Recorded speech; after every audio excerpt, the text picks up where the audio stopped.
In January 2016, the Kenya Defense Forces suffered one of the deadliest days in their military history at El-Ad. The devastating attack left a deep scar. But the story didn't end there.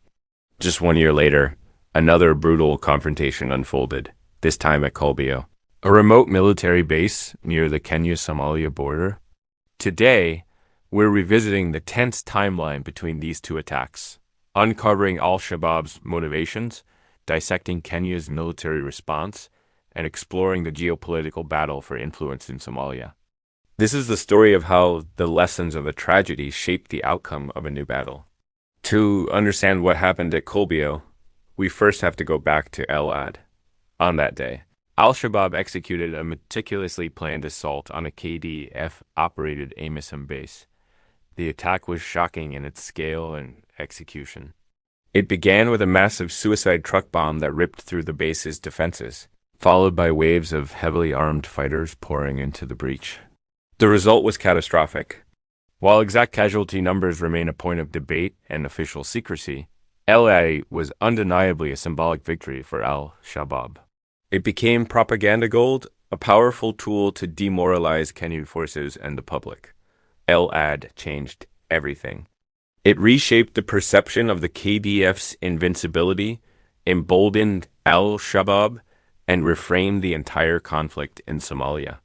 The group's leadership publicly celebrated the attack, portraying it as just retaliation for Kenya's military intervention in Somalia, which had begun back in 2011 under Operation Linda Nunchi. For Al-Shabaab, El-Ad wasn't just a battle won.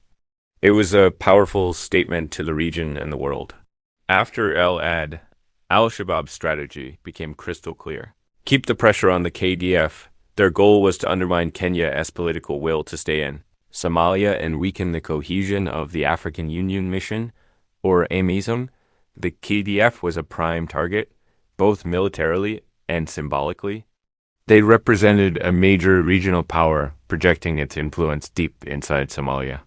Striking another Kenyan base would reinforce Al-Shabaab's image as a resilient and capable force, even as they faced pressure from international airstrikes and regional armies. It was a strategy designed to inflict maximum psychological and political damage. In the months following the El-Ad attack, intelligence reports painted a worrying picture. Al-Shabaab was regrouping and rearming, particularly in the Jubba Valley region. Their patrols became more frequent and audacious. Supply routes were being reestablished. Local communities reported unusual movements of large groups of fighters, a clear sign that something big was being planned. The KDF base at Kulbiyow, situated not far from the Kenyan border, was an obvious tactical target. It was remote, making it difficult to reinforce quickly in an emergency. It was also symbolic, as it stood guard over a key supply corridor used by both military and civilian traffic. As January 2017 approached, the tension mounted. It was the 1-year anniversary of the El-Ad attack, and anniversaries hold powerful symbolic weight for groups like Al-Shabaab. All the signs, the intelligence, the troop movements, the chatter pointed to an impending major assault. The question wasn't if Al-Shabaab would strike, but when and where. And for the soldiers stationed at Kulbiyow, the threat felt closer than ever. They were on high alert, knowing they were likely the next target in this deadly chess game. Before dawn broke over the dusty plains of Kulbiyow on January 27, 2017, the attack began. Just like at El-Ad, Al-Shabaab launched their assault with a vehicle-borne improvised explosive device, a massive suicide truck bomb aimed at breaching the base's perimeter. But this time was different.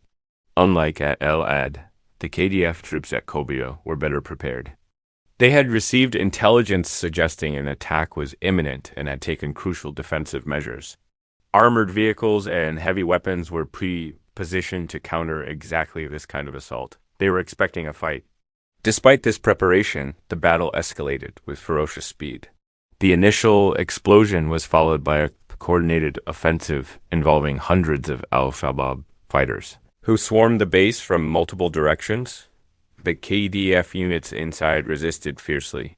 Intense firefights erupted across the defensive trenches and forward operating positions. The sound of heavy machine guns, mortar, and rocket-propelled grenades filled the air as the two sides fought for control of the base. It was a brutal, close-quarters battle for survival. The battle raged for hours. It was a chaotic and desperate struggle in the pre-dawn darkness. Reports indicate that both sides suffered significant casualties in the intense fighting. Kulbiyow did not fall as swiftly as Al-Adde had.